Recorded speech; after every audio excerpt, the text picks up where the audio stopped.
Have a beer. We'll just flip a coin. Right here. Relax. Oh, man. Moderator, what's your name?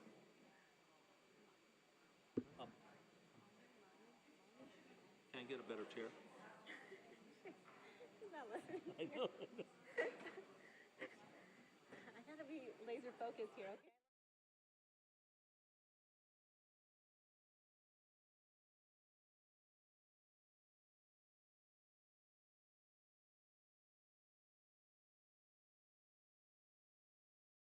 To the Humboldt Unified School District Governing Board Candidate Forum. My name is Marnie Ewell. I'm the CEO of the Prescott Valley Chamber of Commerce, and I will be your moderator this evening.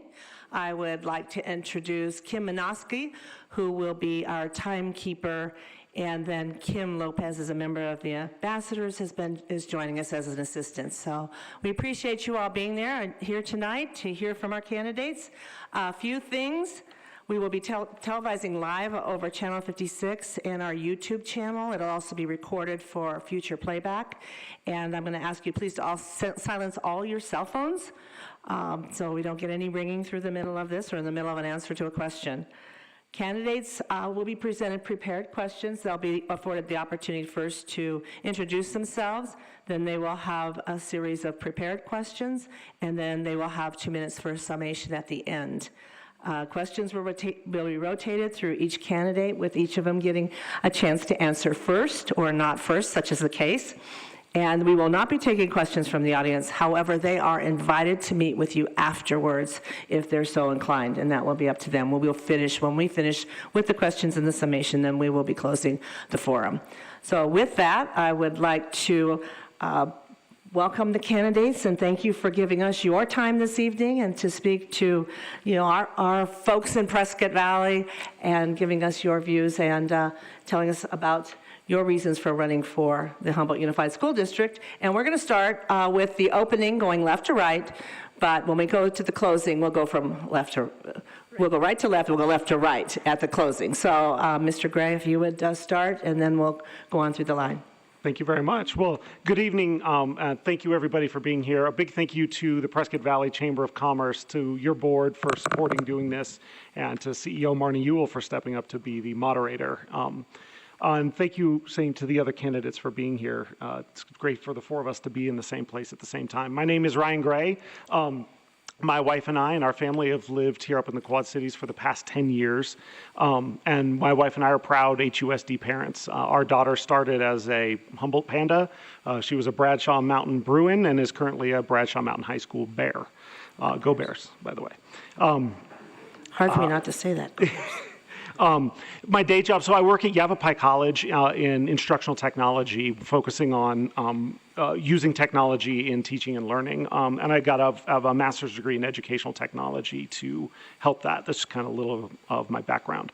I first started on the board about 5 years ago when there was an opening. I was appointed to fill it by County Superintendent Tim Carter, and subsequently ran with Corey Christians unopposed for a 4-year term. So I have 5 years experience on the board. And in that time, I've spent a lot of time in professional development, earning the Arizona School Boards Association Master of Boardsmanship for the time I've spent in learning about the laws and procedures of governing boards. So I hope we'll get a chance to go through some of our priorities tonight. I know we'll be talking a lot about the same things, but I think student achievement and the advancement of personalized learning, school safety, making sure we're spending money in our classrooms, and what we're going to do to attract and retain highly effective talent are sort of on the front burner for the school district, as well as the value that the school district drives out of partnerships in our community with the town and the police departments, the Chamber of Commerce and the YMCA, and all of those institutions that make up the fabric of our community. So thank you for being here.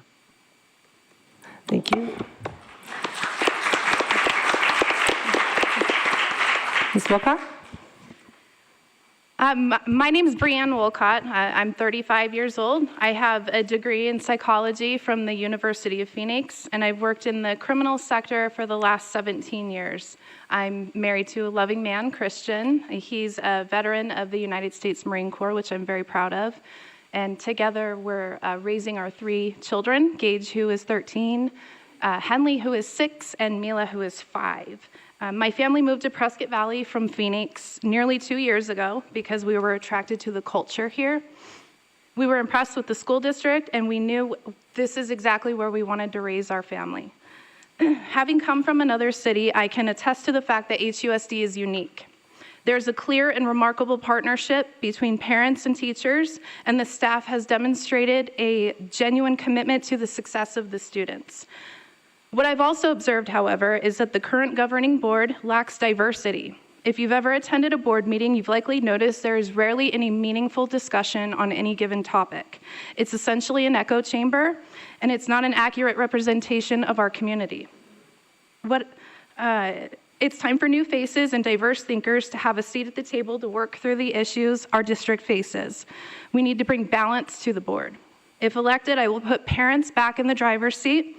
I will work to restore confidence lost during the pandemic. I will show you respect, and I will earn your trust by being transparent, accessible, and responsive. I'm prepared to immediately dive headfirst into the trenches to focus on your children's success, support our great educators, and enhance the safety of our schools. Thank you.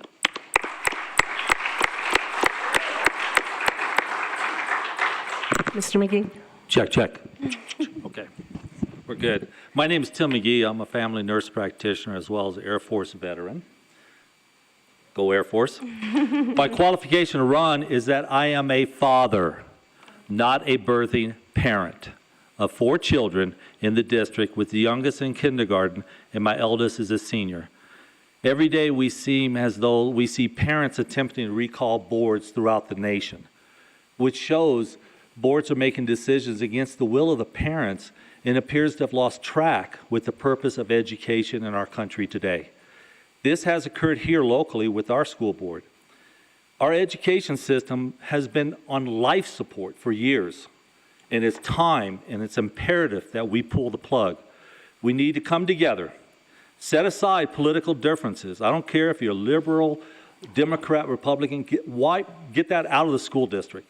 We need to be there for our children, the best for our children and for their future.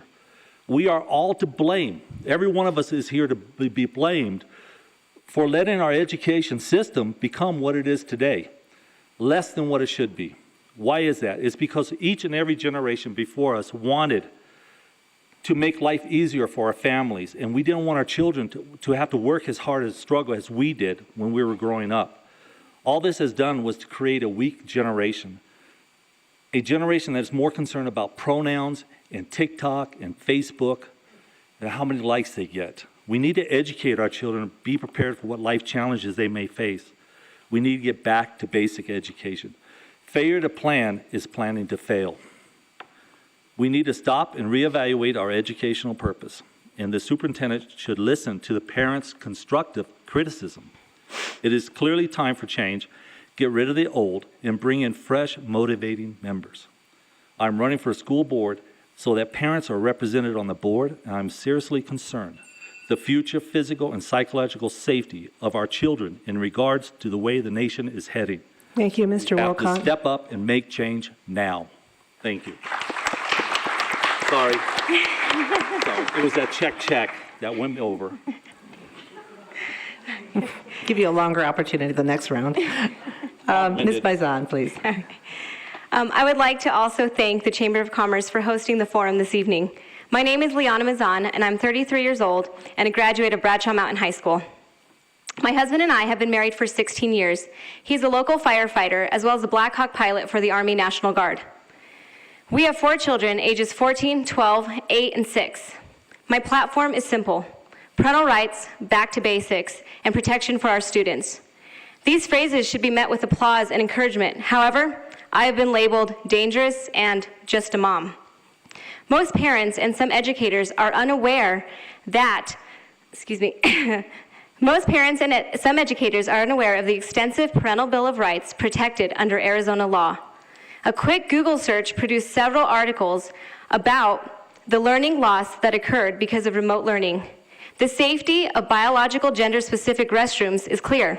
The unfair advantage of biological males in female sports is clear. The danger of mutilating and stunting the growth of healthy children is clear. Parents need to know that their child is safe while they're in the school's care. If standing up for parents, grandparents, community members, and teachers makes me dangerous, then I'll wear that badge with honor. Our future is far too important to sit on the sidelines and watch. Schools every day are shifting from fundamentals, diving headfirst into radical programs focused on removing the parent and endangering the child. Thank you. Excellent.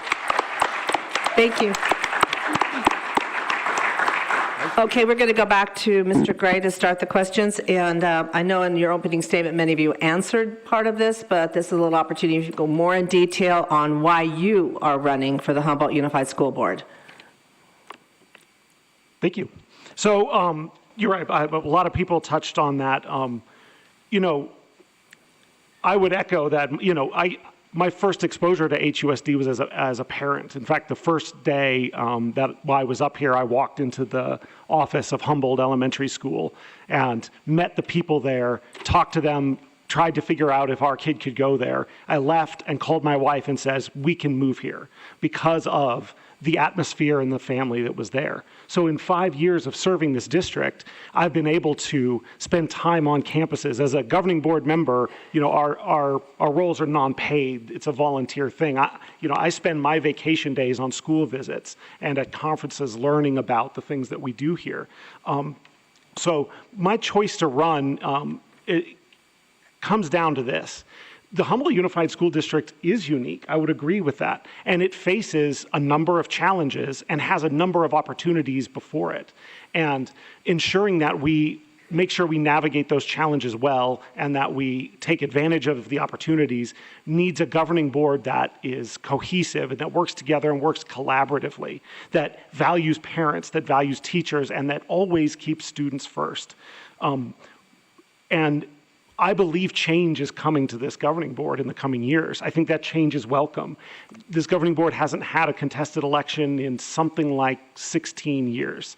And by the attention being put back onto the governing board in this way, I hope it brings the community in to see what HUSD truly is. Because the closer you look, what you'll see is some of the doom and gloom you see online isn't taking place in our schools. It's not taking place in our classrooms. And the professionals and the people that are in those rooms every day need a governing board who will treat them with support. At our last governing board, we heard a story about a custodian at one of our middle schools who part of what he does as he's walking around in lunch is keep an eye out for kids who aren't eating to make sure that those kids are identified and somebody can look into them. And one of the things I love about this community is how we respect first responders here and we respect police. But there are kids out there that don't call 911 when they're in trouble. And our teachers and the people in our schools are those first responders that are taking care of those things. So beyond ensuring that we have the highest level of education, that we advance personalized learning to raise test scores, that we ensure our buildings are safe, our governing board needs to just imagine if our community treated teachers and our school professionals as the valuable first responders that they are, on par with everybody else here. We could be the school district that teachers want to come to and work to alleviate our challenges with staffing. So thank you very much.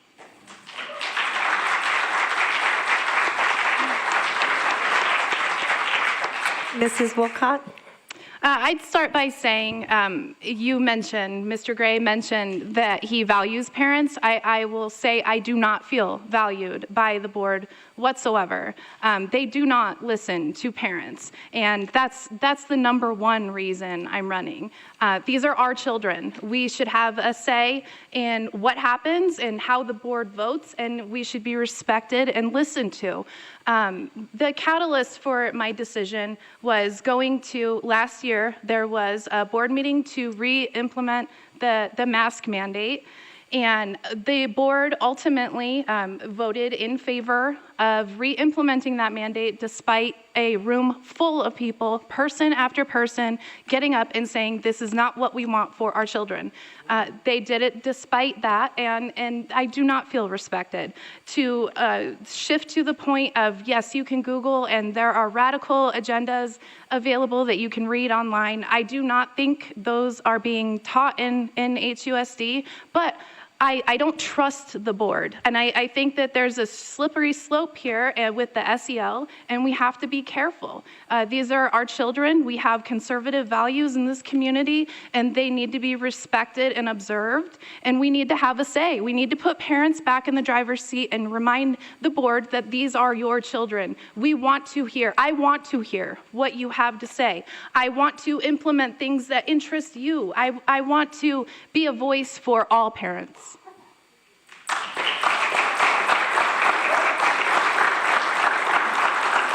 Thank you. Mr. McGee? I agree everything. I agree. I agree with Mr. Gray about the teachers. They are first responders. They are disrespected. Okay? They need to be respected. I was there at the governing board meeting when they did the pay raise, and I thought it was pathetic that they didn't get a higher pay raise. They did the bonus. Mr. McGee, can you use the mic, please? Bring it closer. Sorry, check. Thank you. Cool. Yeah. So, the pay raise was disgusting. It should have been more. Get rid of the bonus, give them a pay raise. We're losing teachers to other states because our pay is pathetic. These young ladies and men, they take care of my children. They educate my children. I have the most respect for them. But on the same token, like Brianna said, social emotional learning, good concept, great idea.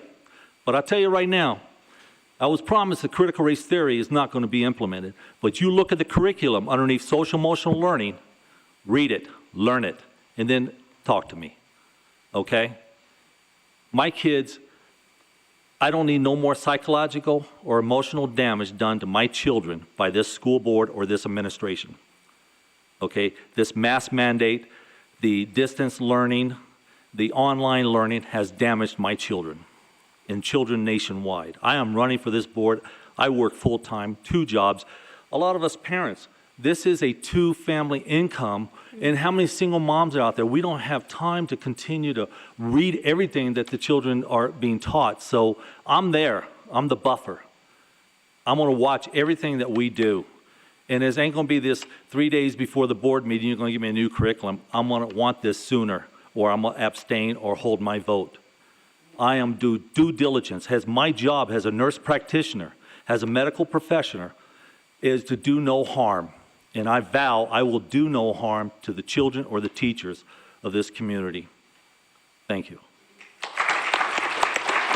Thank you, Mr. McGee. Ms. Mazzone? Same as Brianne and Tim, my children are also the driving force behind my decision to run for school board. A parent on their worst day loves their child more than a teacher loves them on their best day. Let that sink in. The doom and gloom that you see online should be taken seriously. Arizona legislator has floated the idea of community schools, and PUSD has entertained the idea of in loco parentis, or in place of the parent. Parents hand over their rights as soon as a child walks through the doors. Parents are willing to partner with the schools to educate our children, but we are not willing to hand over our parental rights.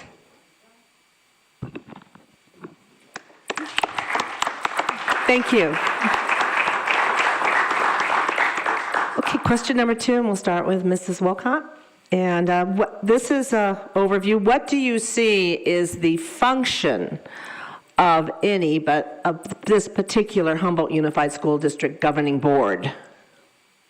So I did take school board training that the county superintendent, Tim Carter, put on. So I was able to get facts and understanding, and everything that the governing board does is governed under Title 15.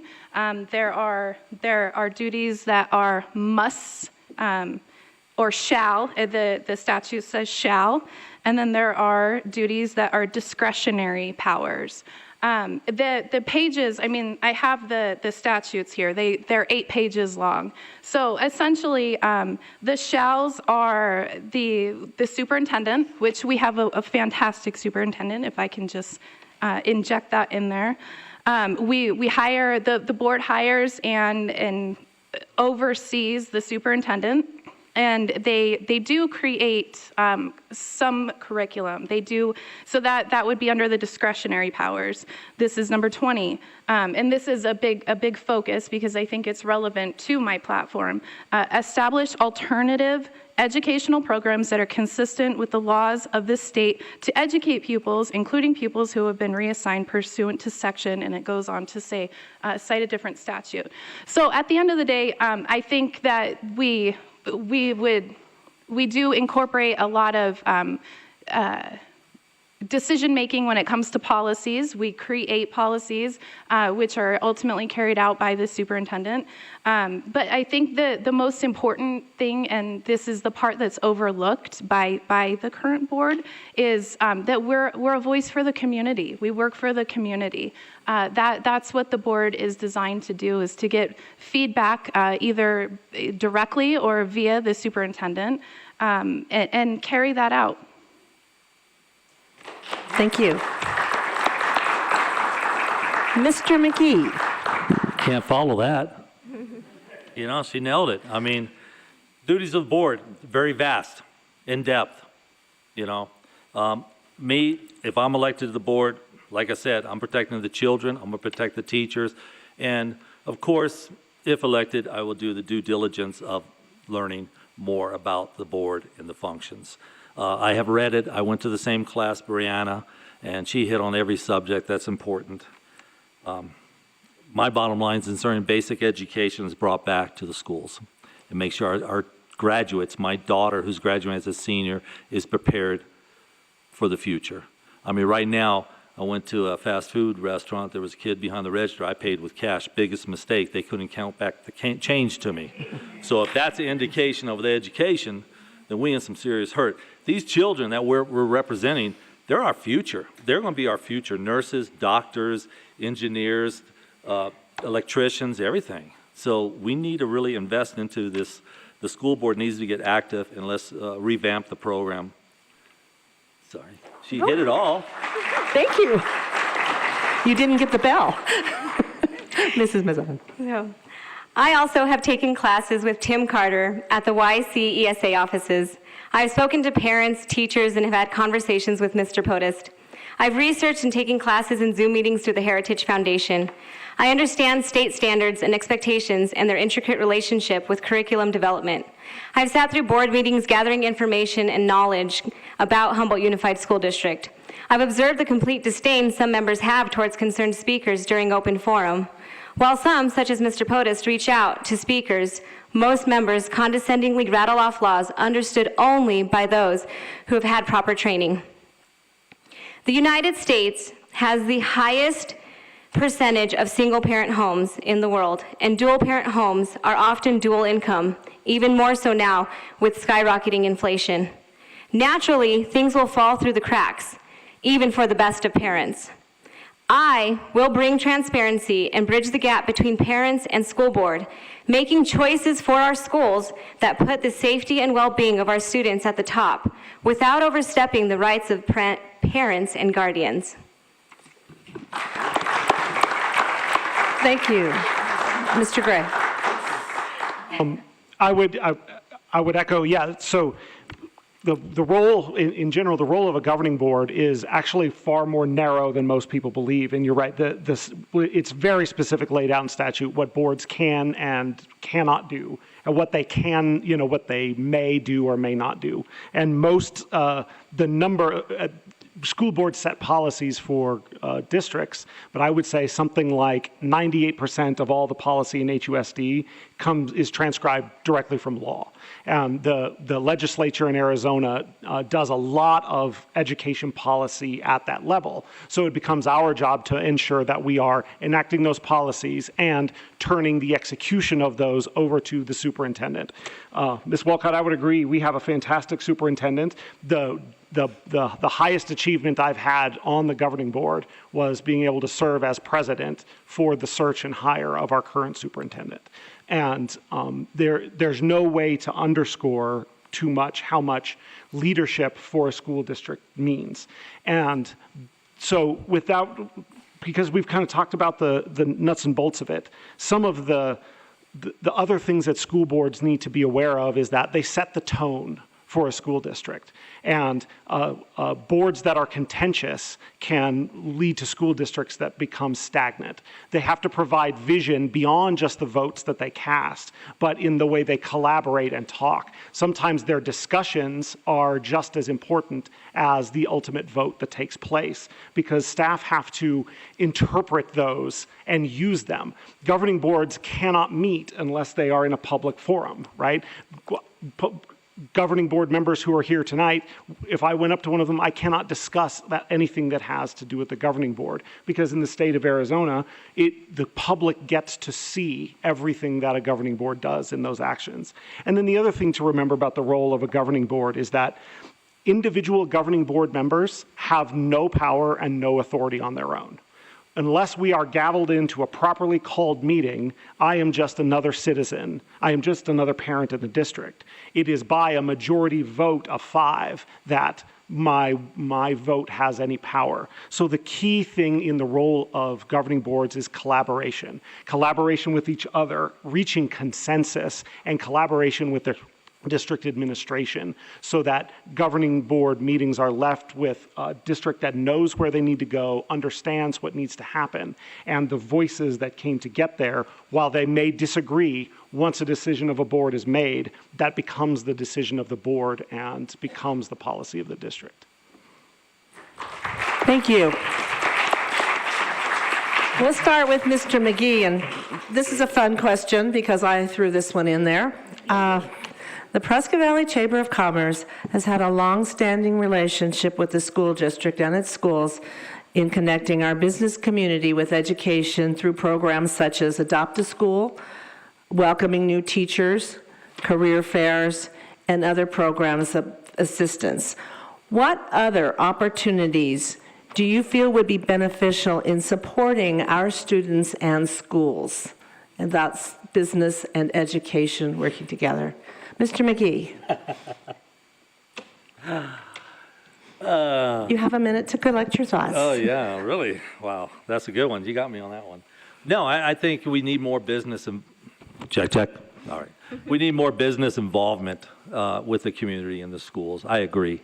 I see Liberty's having a walkathon on not this Friday, next Friday. And, that's a big chance for business to get involved. Also, I don't know if it's illegal for the schools to contact businesses like myself to sponsor, help with the sponsorship. I do see a lot of banners on Liberty's fence from other businesses, so I'm not sure how that goes. But then I'll like most businesses, we're busy dealing with inflation and cost of goods and everything. So, it's expensive nowadays to support or sponsor activities. But I would welcome business, schools to contact me and see what I can do to help with the district. Thank you. I sponsored the Valley of Lights. And that's great. And I actually was asking this question so I can get some new ideas. Oh, okay, cool. No, it's a serious question. We do need to work together. But Mrs. Mazan. But if we're gonna make change in this district regarding education, business needs to get involved, because look how many job openings there are out there. And how much unemployment do we have here just in this town? I mean, we need help. I mean, we need people to work, and people just don't want to work, or they don't have the education to work, or the inner drive with all the government handouts. Why work? Thank you. That's fine. Mrs. Mazan. So with the recent possible Title IX changes that are affecting free and reduced lunches, I think that if we can gather community support and sponsor children who are on these programs, instead of allowing all of those changes to come down to where it affects female athletics and it affects restrooms and it affects kids, in general, asking local businesses to sponsor a child and to give money towards their free and reduced lunches. Another thing that we could do is bring back career days. Invite, what does your mom and dad do? Invite them into the classroom. I haven't seen that in a few years within our schools. And bringing them back in and letting kids be excited about what their parents do and even learning something about what their parents may do. And just kind of partnering with each other. And I'm excited about the YMCA that's possibly going to be here. And so, the Boys and Girls Club I know does a lot of really good work. So yeah, it's just bridging that gap and becoming a board that is more approachable. So you can bring your thoughts and your concerns and they're acknowledged in public forum and maybe later put on an agenda and we can talk about it. And so that's kind of what I would do. Thank you. Mr. Gray. Thank you. That's a great, thank you for that question, because it really gets to kind of the heart of what this community does, which is we're Prescott Valley and Dewey Humboldt, it's still got the feel of a small town, a small community. So our superintendent serves on the board of the Chamber of Commerce. Members of the Chamber of Commerce sit on the board of the Humboldt Education Foundation. You see these civic leaders working together for the benefit of our kids. It's out of those types of partnerships that sprung things like the fentanyl task force and people taking action on things that we need. So first off, I'm proud to be a member of the Chamber of Commerce and proud of the things that you guys already do, because in particular, honoring new teachers with the number of teachers that turn over every year is hugely valuable to give them that feeling that you are in a community, that you're welcome. All of our campuses have at least one business and one church that sponsor and partner with them. So perhaps that's something we can integrate with that partnership and look at bringing other ones on, because different businesses have different ways that they can support students and support schools. One of the main one of the main tentpoles of what our governing board assigns the superintendent to do is to build these types of partnerships, to be out in the community, to be the face and the ambassador. So the work that's being done in partnership with the town, with builders in the area, talking about possibilities for housing, affordable housing for teachers, talking about the possibility of rooftop fees, ways that new builds can help bring in revenue for the school district. It's those types of conversations and those types of ideas that I think need to be fostered. And I think our governing board has to play a major role in doing that. And part of that means building trust. And part of what can break trust between these types of organizations is when we look at each other and find ways to demonize or accuse people of things. And so I think it's important that when we talk about how important these things are, that we look at elected officials in other areas. We look at the people who volunteer their time to serve on boards like HEF or the Chamber of Commerce and some of these other things as true partners and colleagues, and all people that are trying to support kids in our district. And the other thing to remember about HUSD is the largest employer in Prescott Valley. It's the second largest employer in the Quad Cities. The people of Humboldt Unified School District are this community. They are the ones that are in the businesses of the Chamber of Commerce. They're the ones bringing family and friends here and bringing revenue in with tourism and those other things. So let's remember that HUSD isn't just a spoke in a wheel, it's part of the hub of that wheel. And we really need to have a board that values those partnerships. Thank you, Mr. Gray. Just want you to notice that he got a bell, Mr. Wolcott. Mr. McGee. Okay, and Mrs. Wolcott. I'd hate to do it to you, Marnie, but can you repeat the question, please? That's so good. Okay. The Prescott Valley Chamber of Commerce has had a long-standing relationship with the school district in connecting our business community with education. For example, the program Adopt a School, Welcoming New Teacher, career fairs, scholarships to graduating students. What other opportunities do you feel would be beneficial in supporting our students and schools? Perfect. Okay, that's what I thought it was, and I think I gave it too much thought. Okay, so I'm going to bring in the CTE, the CTED. They offer the aviation tech, the culinary arts, the drafting design, yada yada. You know the drill here. And I think that would be a fantastic way to utilize that campus. And so, for instance, drafting design. You can have a company and partner with them and have students do a drafting design, and maybe if the company, if they're so inclined, they could offer services by these students at a reduced cost. They're automotive. It's very expensive to go and even get an oil change. It's over $100 for me. If these places could partner with shops, and we could bring our vehicles in and have them worked on at a reduced price, I think that would benefit the school, benefit the student, and it would benefit the company as well, because they would still be making a portion of the funds. That's something obviously that would have to be worked out between the governing board and the school and the business itself. But I think that's a great way to especially involve the students. Thank you very much. I want to thank you all for. I took some notes there. Okay, Mrs. Mazan, you're next. What do you see are, now we're just going to get off fun stuff. What do you see are the issues facing Humboldt Unified School District? And if elected, what would you do about them? Okay. Can you use the mic, please? Pull that up. Thank you. So that's kind of a lot to cover, and in 3 minutes. But I guess one of the biggest things is our district's test scores that were recently published in the Daily Courier and discussed at the September board meeting. It's safe to say that the collective attitude has been disappointment. A standardized test is not the tell-all, and in speaking with teachers, most like to use Galileo tests or similar benchmark testing to monitor the progress of their students. We do have an educational crisis on our hands. The forced school closures during 2020 created an educational gap of 1 to 2 years for most students. Remote learning was detrimental, and our incumbent voted yes for it even after 80% of our district's parents voted for in-person learning.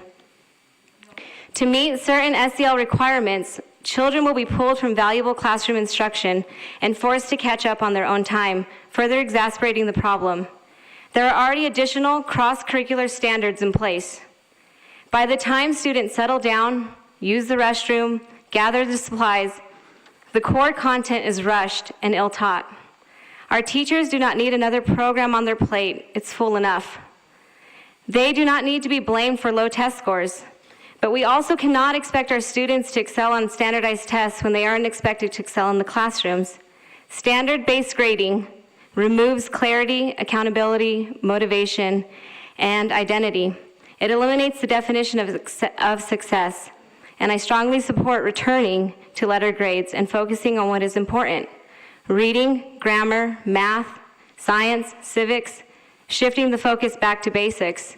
And what I've also, iterated before, parental rights. Trust, unfortunately, has been broken between the board and the parents. And we are just wanting to gain that trust back, but also to be a voice and to participate in the decision-making on the school board in however way we can. If it's even just a little bit, to be a vanguard.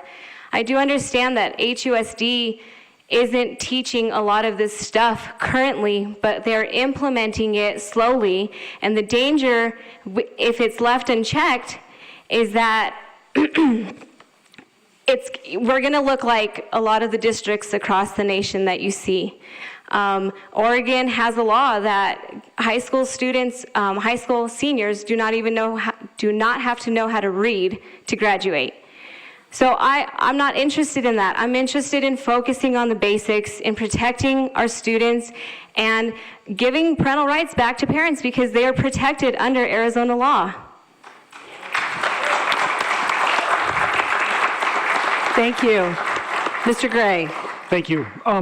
So I'll try and go through 4. I think it's important to know that issues or challenges are always the flip side of a coin of an opportunity. So the first thing I want to put out there is talking about raising the level of student achievement is the first goal of the governing board. And our district is involved in a transformation to a personalized learning model that begun under Superintendent Streeter, piloted, and it was a major tentpole in the hiring of our new superintendent. We went to find somebody, not who just knew how to do it, who had done it. And the reason is, it is the new model, and by new, I mean new to us, used across the country already, that raises the level of learning, that takes learning into our modern century, our technology age century, and increases student agency and student engagement. It moves this learning of sit down, be quiet, and listen to a teacher talk, to get involved, get your hands on something, solve a project,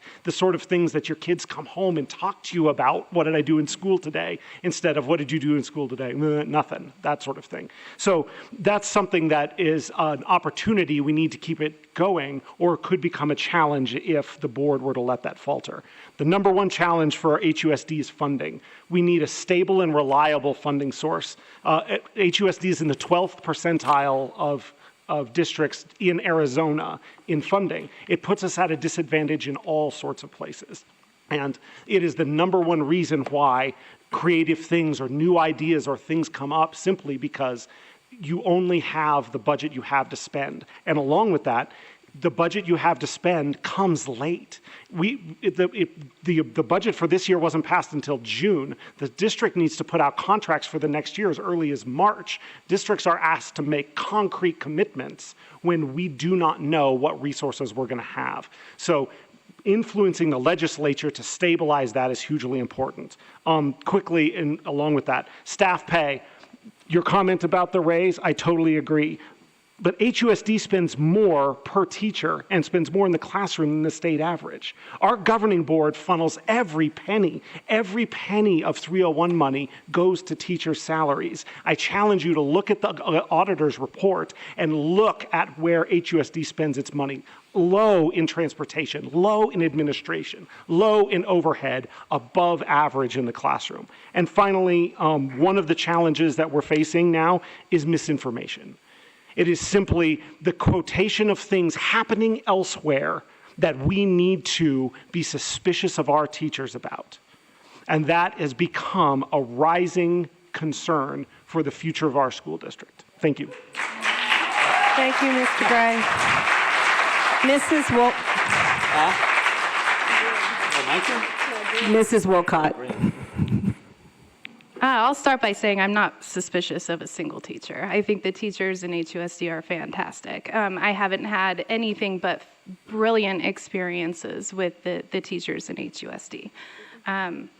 So I'm going to start by saying these are, and Mr. Gray just touched on it, the governing board goals to raise the level of student achievement, to focus on planning for future needs, to increase parental and community involvement, to attract and retain highly effective employees. Those are all goals that I absolutely share. But to expound on that, there's also the safety, school safety. That's something that I definitely would like to enhance. Recently, it was in June, Sheriff Rhodes partnered with MutualLink. It's a service that it's a panic button, and it incorporates cameras in the schools, and it's being piloted at our school districts on the other side of the mountain. And that's something that I would absolutely want to explore right away. Sheriff Rhodes is a fantastic sheriff. We're lucky to have him, and he's very approachable. So I know if I wanted to sit down with him, he would immediately sit down, and this is something that I would want to get in HUSD right away. So that would be something that I would focus on immediately. School scores, or the testing scores, it's problematic. I mean, for the most part, HUSD is in line with the rest of Arizona, so we're not too far behind in the state, but we can't just reward mediocrity, and we need to be an extraordinary district. And The ESA, I think everybody in the room has heard of the ESA. It's our version of the vouchers.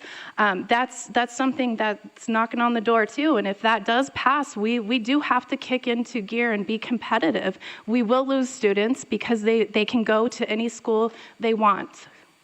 So I just want to focus on making sure HUSD is extraordinary, getting our students where they need to be academically and enhancing those school safety measures. Thank you, Mrs. Wolcott. Mr. McGee. Hey. Check. Okay. So, yeah, I mean, I agree on everything Brianna says. She's awesome. So is Liana.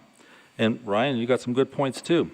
The thing with personalized learning, well, if it's so great, then why are we recalling all these boards across the nation? Why is parents up in arms about what's going on? You know, that's what I'm saying. ESA, I'm fully supportive of it. I'm sorry. I'm supportive. This school board, this school district can't teach my children right, and they start incorporating. Social emotional learning is fine, but it's the curriculum behind it that I'm worried about. They start implementing that and telling my senior, here, what's your pronoun? Then yes, I'm gonna use a voucher. I'm gonna pull my kids. Okay? These are my children, and education is very important to me. Okay? 3 important issues, and what my first priority is school safety. I'm sick and tired of the school shootings. I'm sick and tired of the reactive responses we are doing. You cannot put a price on a child's life, and that's my first priority is school safety. Yeah, we got a resource officer. How many schools do we have?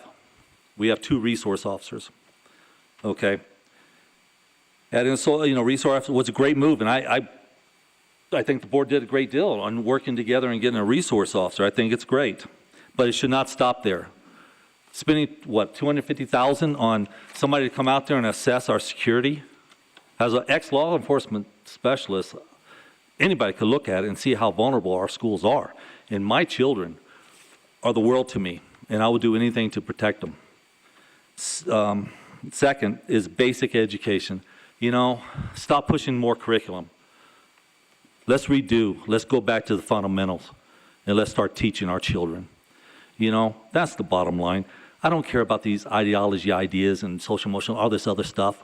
Let's just get back to math, science, education. Okay, we're close to not last in the ranking of the nation. I've never thought will Mississippi be ahead of us. I mean, that's embarrassing, but they are. I mean, and I don't blame the teachers. I just blame everything that we're trying to load onto the kids. Let our children learn. Let them just grow up to be a child and not deal with all this social emotional stuff that we're facing outside. Even the medical practice, you know, people don't have faith in healthcare. And people do not have faith in education right now. COVID has destroyed everything. It brought open everything. Like Mr. Gray said, he was appointed by the Tim Carter, and then 2 years later, there was unopposed and appointed too. How many of the board members are appointed? It's time for change, people. We have board members been on for over a decade. People that's going for a 3rd term. This is the time to change. It's time to change now.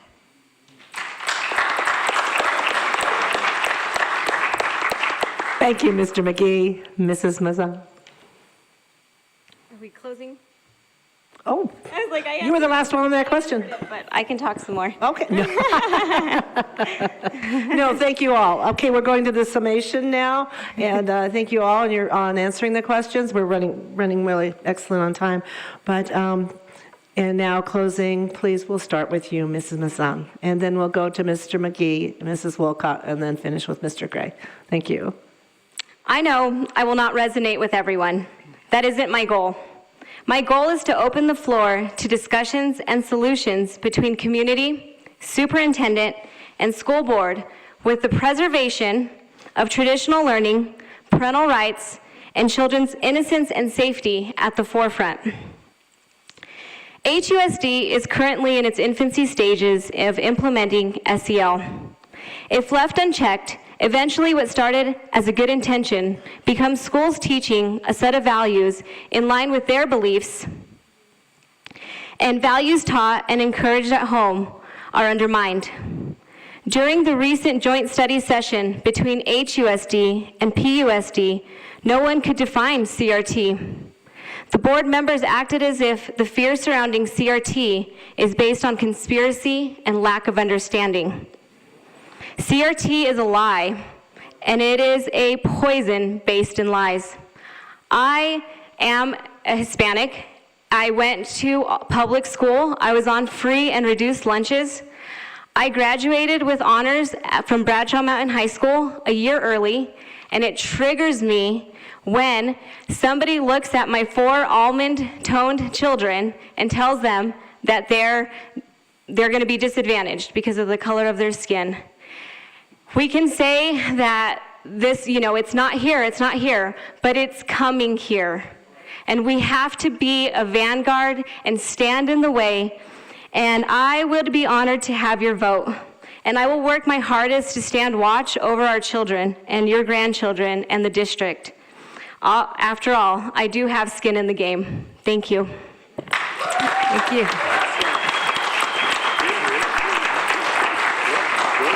Mr. McGee. I don't know if I could follow that. That was good. That was real good. But I like it because she did bring up the aspect of diversity. Look at our district. Look at the diversity we have in the schools. Look at our board. 4 males, 1 female. Diversity. But they're supposed to represent our parents and stuff. Of course, it's a vote, so we have to go to the community to get the vote. But anyway, that was my 2 cents there. But I have a lot of respect for these 2 ladies, and even Ryan, too. 5 years on the board. They did do good, okay? Don't get me wrong. It's nothing personal. It's just I'm emotional to my children, okay? They meant everything to me. And I'm sick and tired of what's going on in our district. I've had it. As a healthcare provider, I had it with the CDC. How many healthcare providers and nurses quit their jobs because of all this upside down, inside out BS that's going on? I'm sorry. My children are everything. And first of all, I'd like to say thank you for inviting me. Do we care? I ask the honest, do we care enough to make improvement here? Do you? Okay, then we need to come together as a collective whole and concentrate on basic education. You don't have to vote for me, but I guarantee if you do vote for me, I'm going to be very vocal. I'm not here, get me right, I'm not here to disrupt the board. I am here to work. If Ryan gets elected, everybody, the superintendent, I'm here to work together. But they're going to listen to me in my point of view because I do my due diligence. Like I said earlier, I do no harm. I'm here to enhance the education of my children and everybody else's children. I'm here to listen to the parents. You have my phone number, you have my fax number, everything. My business cards be up there. I will listen to people talk and get their point of view. And I will agree or disagree. Yeah? We love to disagree, we love to agree.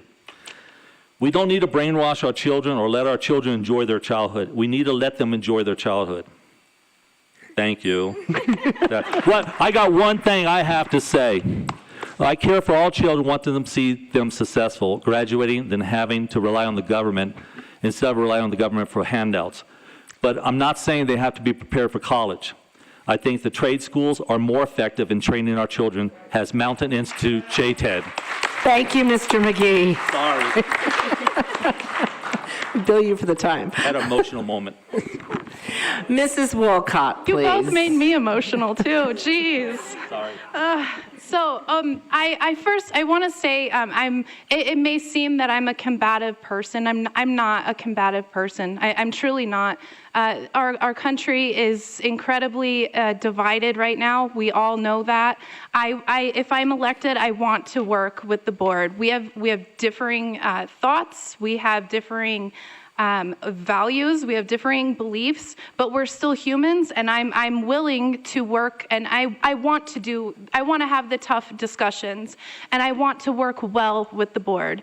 I want to bring that diversity because, again, it's a monolith right now, and it's not fair. If we're going to talk about fairness, it's not, and we need to have new ideas and new people, and it's time. It's time for a change.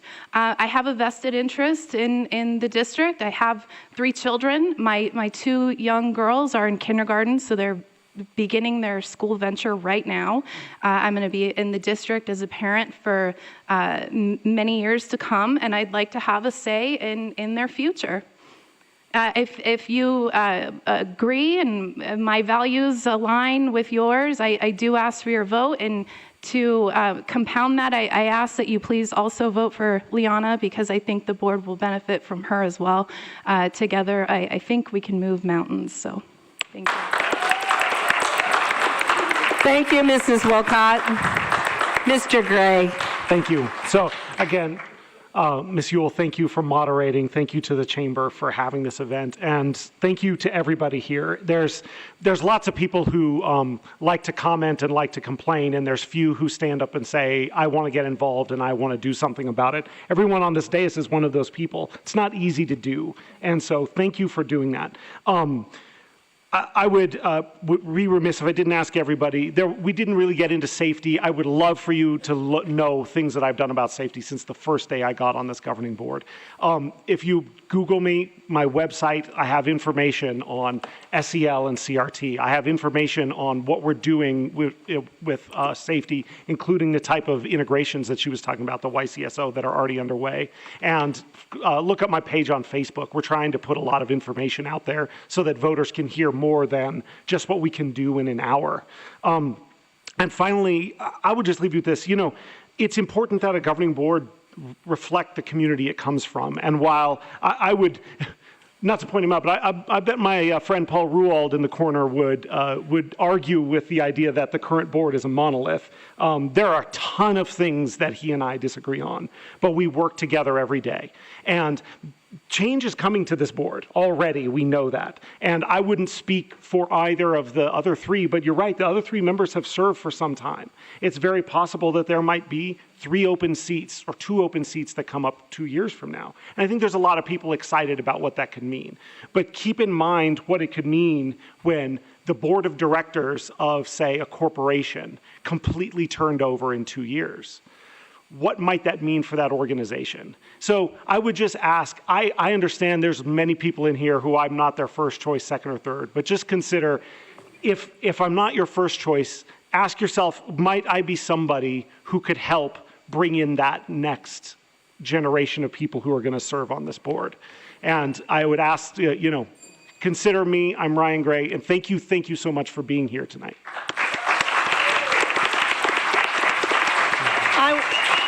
Thank you. Thank you. You all. All right, Tim, Rihanna. All right, thank you very much. I'm going to say thank you to all of our candidates for joining us this evening, giving us their time, the responses to their questions. You all were terrific, and we appreciate you. I want to thank Kim Anoski and Kim Lopez for their assistance tonight. Also, the members of my board of directors that supported in holding this candidate forum and allowed me to moderate and work with you all. It's been a pleasure. Thank you all. Good night. If the candidates want to speak, you can talk to them afterwards, but this forum is ended. Thank you so much, and have a great evening.